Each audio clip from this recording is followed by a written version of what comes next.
Okay, so hello everyone. This is the first part of the discussion for topic 1 in Gen Bio 1. So take note class that all organisms from bacteria to plant to human consist largely of four types or four categories of these organic molecules, which we refer to as biological molecules or biomolecules.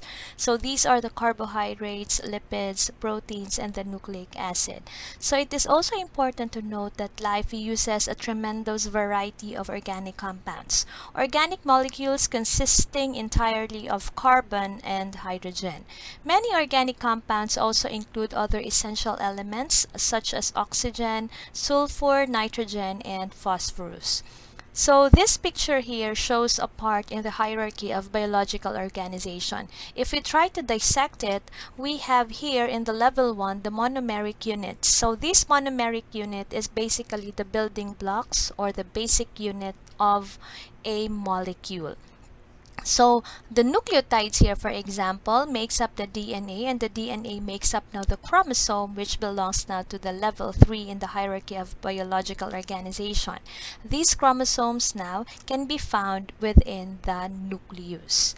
And we have here the amino acids. Amino acids are the building blocks of protein. This protein can be embedded within the plasma membrane or can be found within the cell. So this plasma membrane here surrounds the cell, the animal cell or the plant cell. Sugars, for example, comprises now or makes up now the cellulose, and this cellulose can be found within the cell wall. And this cell wall now surrounds the plant cell. So we have to remember also, class, that all biomolecules are composed of monomers and polymers. So proteins, nucleic acids, and some carbohydrates all share a property in common with one another. They are polymers. So these polymers are chains of small molecular subunits called as the monomer. So how are these molecules being formed? So simply because of chemical reaction. The cell uses chemical reaction. So in the dehydration synthesis, which is also called as condensation reaction, water is being removed and a new covalent bond is being formed between two monomers. So take note that we use the term dehydration. Dehydration means that water is lost. So the reverse reaction of dehydration synthesis is of course the hydrolysis reaction. So in hydrolysis reaction, it breaks down the covalent bond that link monomers together. Remember that hydrolysis means breaking the water. Hydrolysis happens in your body when digestive enzymes in your stomach and intestines break down the proteins and other polymers in food. When you try to break down now these biological molecules such as the carbohydrates, lipids, proteins, and the nucleic acid, we have its polymer and monomers. So for the carbohydrates, the polymer is of course the polysaccharides, and these polysaccharides is made up of this monomer, which is the monosaccharides such as the glucose, fructose, and galactose. So for the lipids, we have the fats, the triglycerides, oils, and waxes, and these fats are made up of glycerol and fatty acid. For proteins, we have the protein itself or the polypeptides, and these polypeptides are made up of its building block, which is the amino acids. For the nucleic acid, we have the DNA and the RNA, and this DNA and RNA is made up of different nucleotides. So now let's move on to understanding what carbohydrates is. So carbohydrate is basically a source of energy. So we have the smallest carbohydrates, which is called as the monosaccharides, and the complex carbohydrates, which is referred to as the polysaccharide. So this is the chemical formula of the carbohydrates. So carbohydrate is basically made up of carbon, hydrogen, and oxygen. Being said that, these carbohydrates, this is an organic molecule that is made up of carbon, hydrogen, and oxygen, often in the proportion of 1:2:1. So therefore, all carbohydrates have approximately 2 hydrogen atoms and 1 hydrogen atom for each carbon atom, hence the name hydrates of carbon. So carbohydrates, take note class, that these are the simplest of the 4 main types or categories of organic compounds. So it was mentioned that monosaccharides are the smallest carbohydrates, and it is usually made up of 5 or 6 carbon atoms. Monosaccharides are the major cellular nutrient. It is often incorporated into more complex carbohydrates and can be converted into other organic molecules.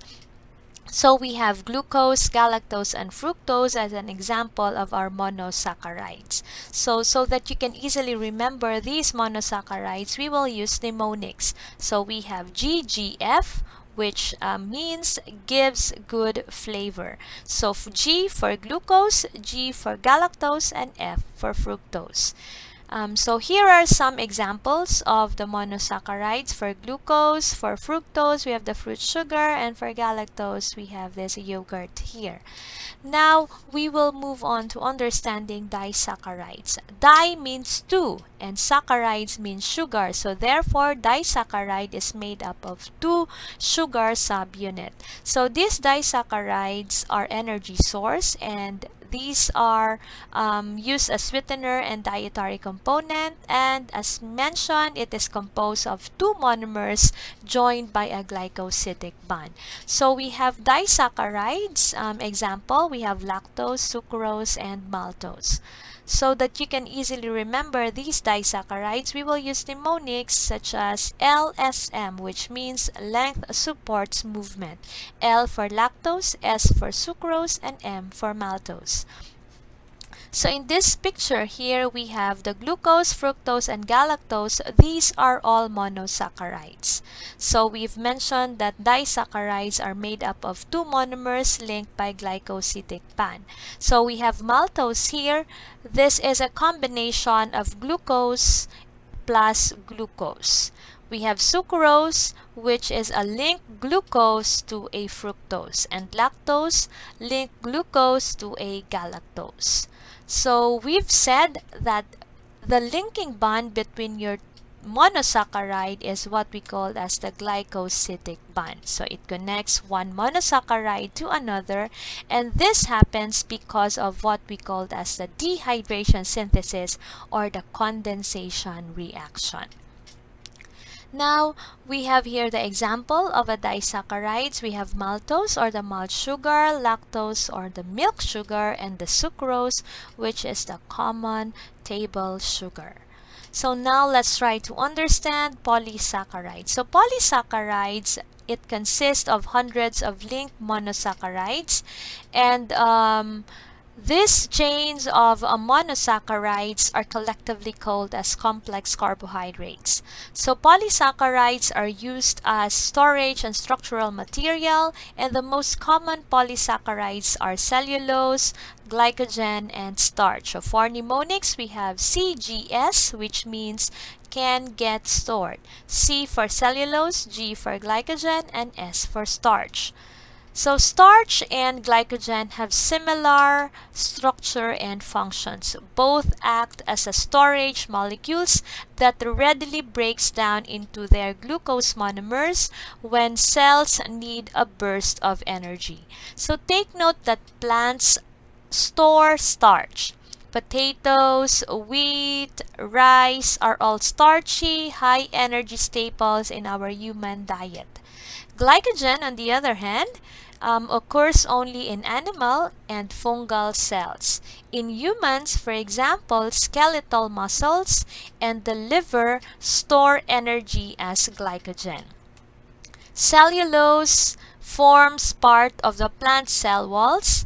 It is most common organic compound in nature, and human cannot digest cellulose. On the other hand, chitin is the second most common polysaccharide in nature. The cell walls of fungi, for example, and not only that, the exoskeletons of insects, spiders, and crustaceans contain chitin.